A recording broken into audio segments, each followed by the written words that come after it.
Hi guys, Yuliya here. So today I decided to do something a little bit different. Over the last week or two, I actually received quite a few comments on in the comment section. So instead of answering those questions there, I thought that I would do a Q&A video. So this is officially Q&A Monday. I may incorporate something like this in my regular schedule. Let me know if this is something that you would like. So I'm just gonna go ahead and jump right into the questions. So the first question is coming from Suffolk Susie, and she wanted to know about the climate and the zone I'm in. And I apologize that I don't mention it before I start my videos. I really should. So I am in northern New Jersey, United States, and this is considered zone 6. And it has been varied from year to year. Sometimes we have milder winters, sometimes we have harsh winters. So this winter has been kind of mild, but I think it's going to get really bad in February. I, like every other gardener I think out there, have a zone denial because I plant things that are a little bit more south oriented, so like say zone 7, and I hope that they'll survive. And you know, I may cover it. So experimentation like this is actually really good in the garden. And hey, you never know, it may survive. So anyway, I'm in zone 6, northern New Jersey. This is my climate. The next question comes from Nappy New, and she actually has a couple of questions. She wanted to know about the light in this room. And believe it or not, I know you're probably gonna say I'm crazy, there was not enough light in this room. So I actually had to install a ceiling light when we had to do some ceiling work here. And I will show you the light later on. It is an LED light that I got from proceilings.com. And I really, really love this light. It's so hard to find a plant light that looks attractive and it's inexpensive. So I have been doing a lot of research and I found this one. It is technically designed for drop-down ceilings. So if you have one of those 2x2 drop-down ceilings, you can easily purchase this light. I think it's $75, which is a great deal for plant light. And then you can kind of like pop it in instead of the tile. I did require an electrician to install this because I do not have that one of those ceilings. But I really love that light. Before that light, this entire corner here was really dark. So I had to push all of my plants right next to the southern window. And now I don't have to do this. And what I've noticed as well is that plants, instead of leaning toward the windows, they now grow more up, and their whole structure has changed. The next question is whether I take the houseplants outside for the summer. I do. There is a video about this. Actually, there's a video about how I'm taking them back in and what I do in order to prep them to go inside for the winter. I will post the link down below.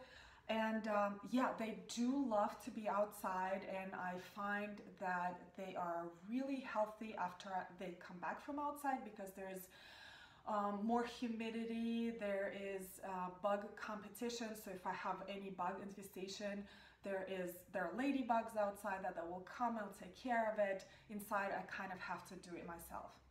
The next question is about the sprayer I used in the plant care video. And I have the spray right here, and I love it. This is a Chapin. Again, I will post all of the links to all the things that I'm discussing in this video down below. This is a Chapin 1-gallon sprayer, and the handle right here is where you press it in order for the water to escape. So you know how the regular sprayer, the smaller one, you have to constantly exhort yourself. And I know there are a lot of people there with arthritis, like my mom has arthritis, and it's very painful. This, you just have to press it once and just hold it as you spray. You do have to push this handle down in order to create pressure inside this sprayer. Again, I have two. I use one just for water to raise humidity in this room, and I use another one to spray outdoors when I use neem oil or any of the organic substance. So you do have to kind of have separate sprayers for that. So the next question comes from KLK12399, and they wanted to know how I treat pest problems in this room. I think it requires a separate video, so I'm not going to go into the details about that, but for now, the only problems that I have in this room are a little bit of a fungus gnat infestation and aphids. So for the fungus gnats, what I do is I actually let the soil dry out, the top inch to 2 inches of soil in the pot, because that's where they lay their eggs, and they really like moist environment. So if you let it dry out, their eggs won't survive. The other product that I use is Safer. So this one is End All for house plants. It's actually for outdoor plants as well, but this one I use once a week to treat the aphids, because I think I brought some aphids in when I was moving the plants back inside in the fall. So yeah, but I will create another video specifically how I deal with insects and bugs and fungus and diseases in the plant room or outside. The next question is somebody asked me about what's going on with the lettuce outside. The lettuce is doing amazing. I have no idea how it survived 3-degree weather. So it was like minus 20 Celsius. 3 degrees Fahrenheit is minus 20 Celsius. For those of you who are watching overseas, I actually did cover it with an additional plastic bin, so it had a little bit of extra insulation. But still, 3 degrees is actually quite impressive. So I'm looking forward to it growing. It's doing just fine. Lucky Chikov and Simply Garden wanted to know a little bit about the dog that I have, and he's very sweet. He is an Aussie Doodle breed.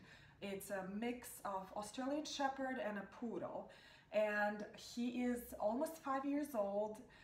Very high energy dog. I do not recommend a dog like this for a person who is not an active person. This dog requires about 5 miles a day walk or some sort of a very active play. But other than that, he's incredibly smart, incredibly sweet, very protective, and people just love him when they meet him. So I think this is it for all the questions that I got over the last couple of weeks.